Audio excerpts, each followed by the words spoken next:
Hey everybody, this is herculespetix, founder, curator, docent, and gift shop employee of the herculespetix Academy of Comic Book Studies. Today we're going to be looking at Violent Cases, the classic graphic novel by Neil Gaiman and Dave McKean. Of course, Neil Gaiman writing, Dave McKean drawing. This came out in 1987, published by the English comics publisher Escape. And unfortunately, they published it in black and white. I guess they didn't have the funds, because Dave McKean drew this in color. And luckily, it sold well. I think it's been in print all these years. Different publishers have put it out. It went to Tundra in the early 90s. They did the first color edition. I can't even imagine reading this in black and white.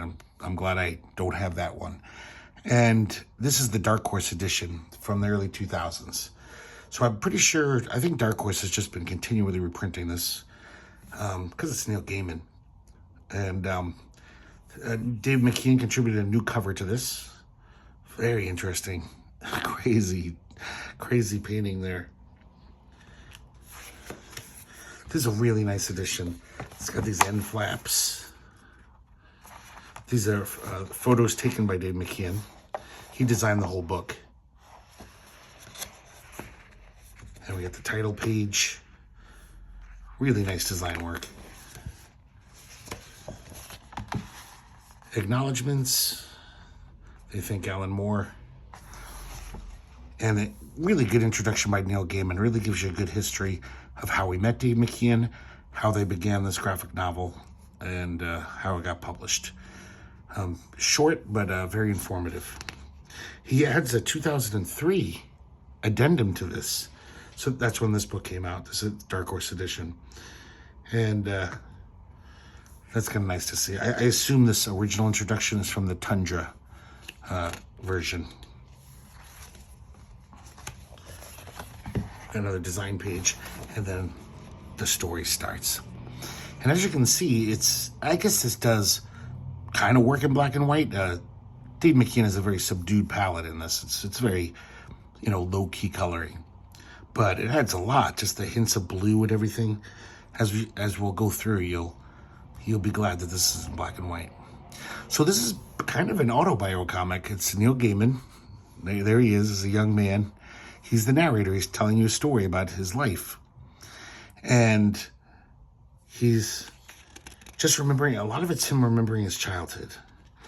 And I guess the story starts where Neil Gaiman makes a point to say, I didn't grow up in an abusive household, but let's just say that my dad did something to my arm.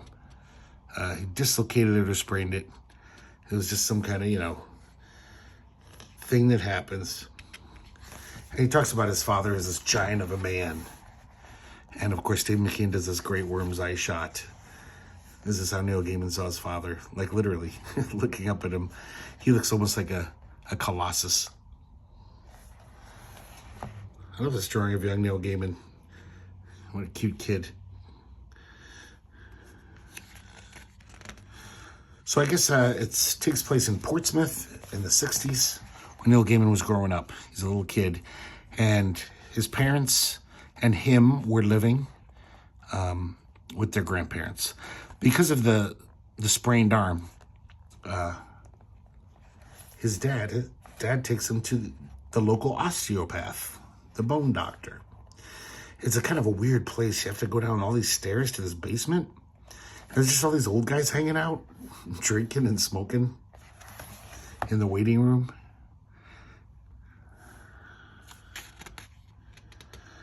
And a lot of this book is about the vagaries of memory and how no one can really remember anything. No matter how dramatic the story is from your childhood, you're going to forget things, important things. I mean, things you'd think you'd remember. So he mentions that he can't even remember what this osteopath looked like, even though in his mind he was such a important figure, he unforgettable character in his life. So one day he asks his dad, right around this time when he was making the graphic novel, he said, "Dad, what did the osteopath look like? Al Capone's osteopath." I forgot to mention that. His claim to fame was that he was once Al Capone's osteopath back in the 30s. And of course, the father's like, "What do you want to know for?" That's a weird question. And he kind of gives him a little description. And he's had an eagle's nose. Kind of looked like a Native American from Poland. But this doesn't satisfy Neil. So Neil kind of just plumbs his own memory. And this is kind of what I think he probably looked like. But I can't really tell. So at first he's just a blur. But then the image crystallizes. Dave McKean draws them more realistically. And for now, we're going to say he looks like this. He might have looked nothing like this. That's how memory works sometimes. It's way off. So it's interesting to see this early Dave McKean. Dave McKean's so good at everything he's probably ever tried. He's tried many different art styles. But this early Dave McKean, kind of like, it's got that classic Neil Adams type illustration going on. But, of course, he tweaks it a lot and makes it way more like, I guess, arty. Obviously, he had seen some Bill Sienkiewicz comics at this point. Probably saw Electro Assassin, and it blew his mind. Because we see all these touches of photographs, collage work. But the drawings of the faces, just great illustration. And he's kind of foregone that in the past 20 years. Just lots of photos, very abstract characters. And I love it all. So I kind of miss this Dave McKean too, though. I wish every now and then he'd do this stuff. Because it still looks so good to me.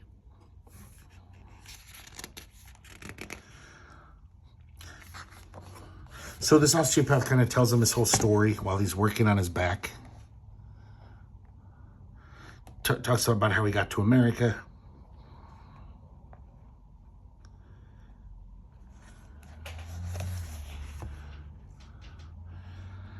And when he gets in the car, his father basically says that, he kind of fills him in on what a gangster is. Young Neil Gaiman doesn't even know what a gangster is. Gangsters wore hats and drove big cars. Gangsters had Tommy guns, which they kept in violent cases. So this is him, as a kid, he misheard the term violent cases. He also has this very nebulous idea of what a gangster is. And I love this. See how different this face looks? It almost looks like cruder. Almost like this is Neil Gaiman's childhood imagination imagining a gangster, which isn't as good as, say, a beautifully drawn Dave McKean realistic figure. It's almost like Dave McKean made it look like this is how a kid would imagine him to be. Just his googly eyes, just menacing face.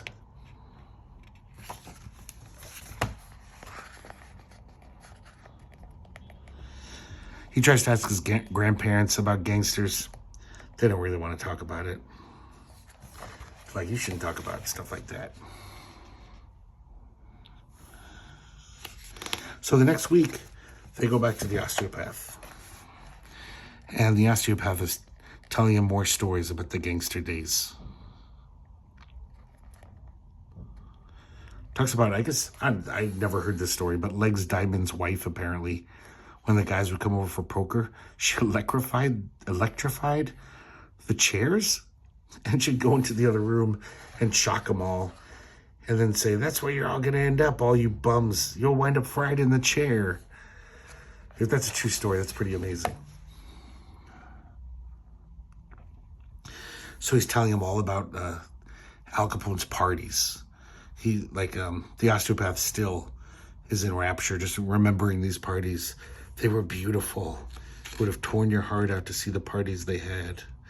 The men in their suits and hats. The women with their hair and dresses. Sounds nice. And then young Neil says, oh, I went to a party once. I don't like him because that bald man is there. He's like, wait, what bald man? And he's talking about magicians. I guess, people would have parties for kids and then hire a magician to entertain them. And he went to a party and there was this bald guy, magician. You can see the Sienkiewicz here. Just this body that is like, like the Kingpin and Electro Assassin. Inhumanly large. A man of an ungodly carriage. Look at these faces here, just so good.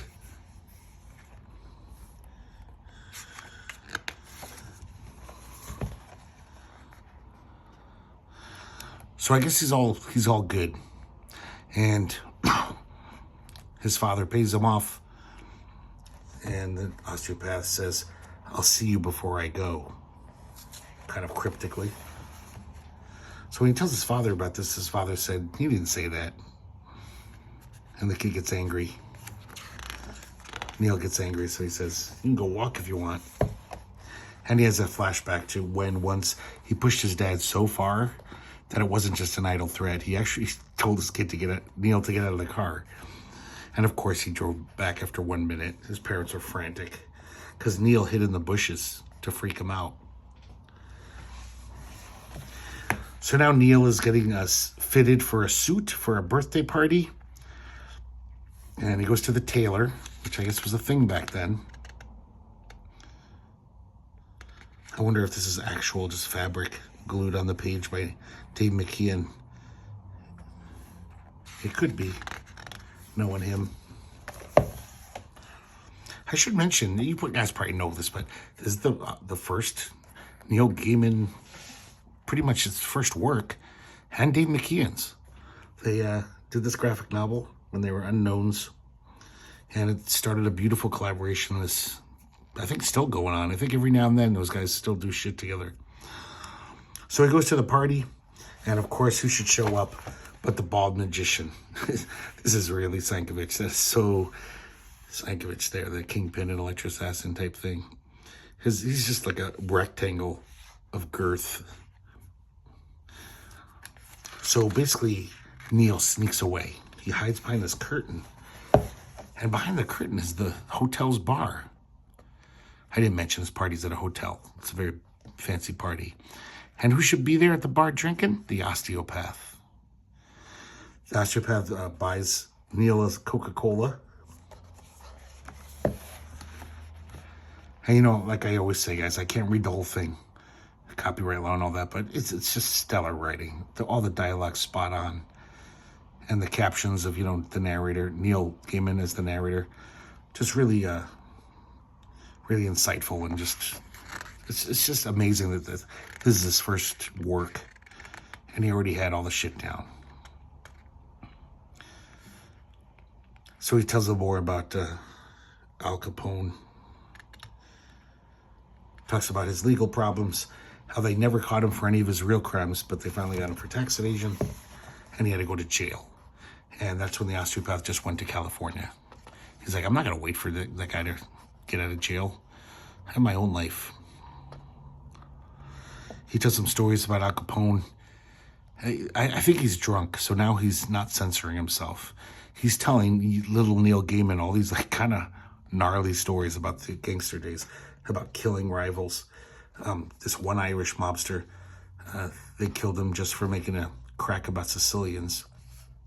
But then Al Capone bought thousands of dollars worth of flowers for the guy's funeral and bought him a silver casket. So, it's an interesting guy, Al Capone, He sounds like he's a little bipolar. He goes around murdering people that he feels bad about it. Look at this craziness.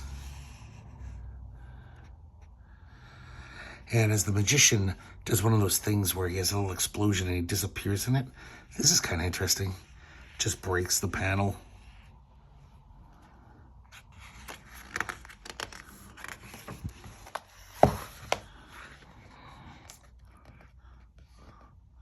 So now he goes back to the bar.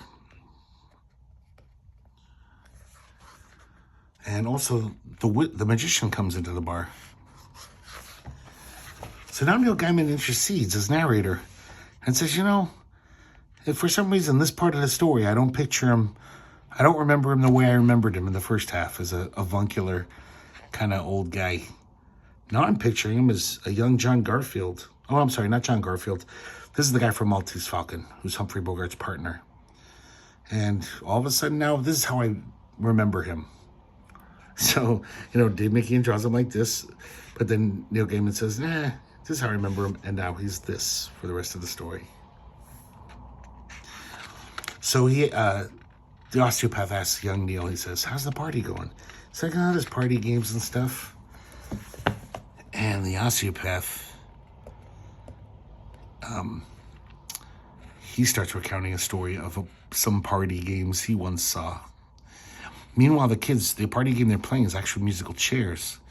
And you know, musical chairs is kind of a brutal little game because almost everyone just gets, cut out until the last seat is occupied.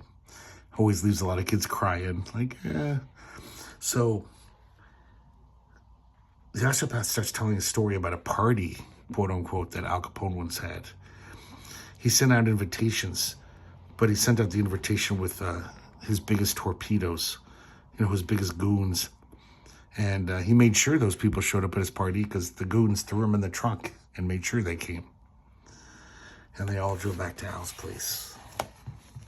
So I guess all the 30 guys, who had pissed off Al Capone, they tied him up to chairs.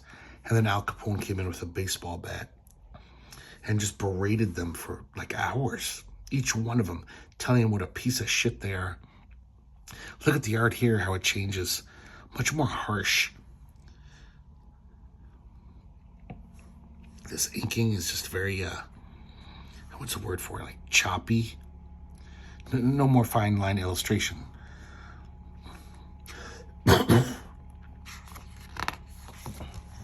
And then there's really, I was just reading this on the bus on the way home, and this is a really masterful scene, how it keeps showing the kids getting eliminated from the musical chairs game in the next room, and juxtaposing it with this brutal scene,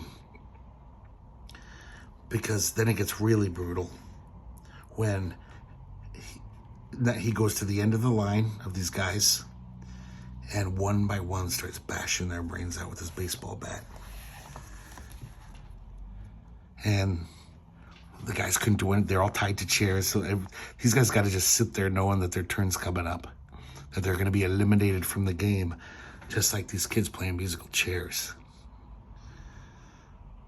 I didn't even notice how different this art is for this brutal scene.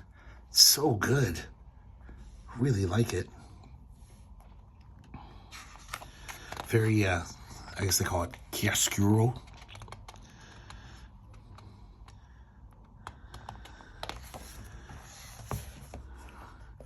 Yeah, this scene is pretty great.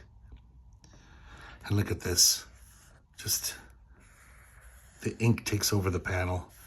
It's blood, basically.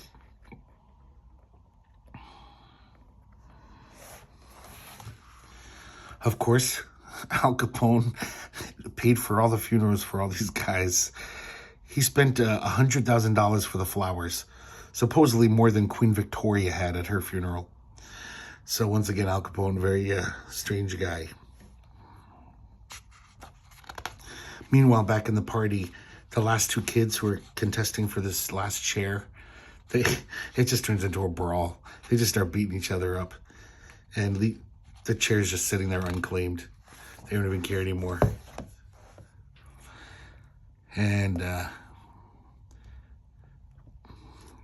so he goes back to the party. Young Neil goes back to the party. They're having all these treats, snacks, and weird. I should read some of these. Green jellies, pink blanc manges, glasses of tizzer and lemonade, cakes and crisps and what? Twiglets? So just weird English desserts. I bet they all taste terrible. Neil Gaiman recounts another thing that happened to him, totally unrelated to this. Just talking about how you can remember something and you know what happened. But of course, anyone who hears it's going to say, no, that didn't happen. But I think everyone has something like that in their life where you know something happened, but then logically you're like, that couldn't have happened. But you remember it. So Neil Gaiman talks about this amazing incident when he was looking up at the sky. He was walking home when he was 16, and one star got brighter and brighter in the sky, very slowly, and it just kept getting brighter and brighter, increasing in brightness. Soon the road he was standing in was illuminated by this freezing white light. Look at Dave McKean just scribbles for the trees because they're blanched out by this blinding orb of light. Then it faded and it went back to normal. He says he's never talked to anyone who's had a similar experience in his life. There was nothing about it on the news. So now he uses this as a precursor to telling the next part of the story. You know, back when he was a kid. He peeks back into the bar. He sees the magician talking to the osteopath. And the osteopath's crying. And then all of a sudden, 3 men in suits, so elegant and strange that I could hardly keep from crying out. And they had these menacing eyes, and they all carried baseball bats. These 3 guys all come in and walk up to the osteopath's table. One of them says, "We've been calling you for a long time." And the osteopath stands up reluctantly. The guy who just said that looks over and sees young Neil peeking at him through the curtain. And he flashes him this wicked smile. His tooth shines from the diamond embedded in it. It's almost like it's that star. How bright it is. And young Neil doesn't understand what's going on. He says, "I was delighted," and waved vigorously at all 4 of them until they were out of sight. Maybe he didn't know what was going on. He was just a sociopath. And then the magician gets up and closes the curtains on Neil. And then he goes back to the party, says his goodbyes, and goes home. Now we're back to the man, Neil. Neil man. And he says, "I never saw the osteopath again." But a couple months later, he saw some people who might have been the men in suits. They were driving a huge black car, the biggest, most stately automobile he'd ever seen. And the 3 of them sat in front. And in the back seat, he couldn't really tell through the tinted glass, there was a huge figure, like an enormous toad, sucking on a cigar.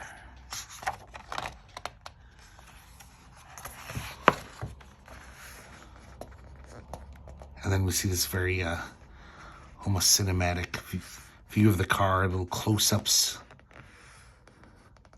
I guess an abstract movie.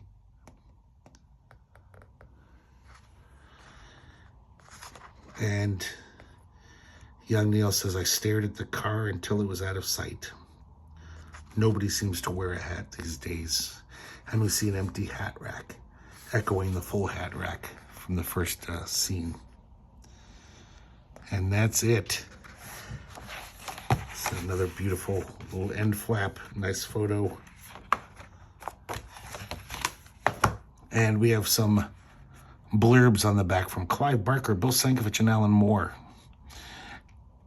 It says in 1987 when it came out, it was groundbreaking. Today it is a classic. And pretty true. This is definitely a classic graphic novel. There's no wonder it's been in print all these years. And yeah, just great stuff. I mean, Neil Gaiman, really solid story, really interesting, but Dave McKean's art is just, even if the story was shit, this would be a must-have graphic novel just to have the art. But I really like the story. I love the idea of the memory thing. It's always fascinating to think about that stuff. How what we think is reality is not really. It's just like the whole thing when there's a murder scene and they ask 5 different people what happened, and sometimes they're wildly different. People just see things differently and experience things differently. Always interesting to think about that kind of stuff. But this graphic novel really just nails it. And God, the art, as you just saw. This is a bravura performance right out of the gate from Dave McKean. I think he was right out of art school. I don't even know if he did any professional work at this point. Pretty soon after this, he'd get a gig at DC doing that Black Orchid miniseries with Neil Gaiman, of course. And after that, it's history. This is one of the finest artists ever to work in comics, Dave McKean. And, of course, Neil Gaiman. We all know what happened to that guy. Okay, guys, thanks for watching. I hope you enjoyed looking at this. I haven't read this in a long time, so it was a pleasure to revisit it because I wanted to make a video of it. So I had to read it again. And I'm really glad I did, because this is one of the greats. Should definitely be on like a top 100 comics of all time list. Pretty high up even. So, excuse me. Hope you enjoyed it, and I hope to see you next time here at the Herculespetix Academy of Comic Book Studies.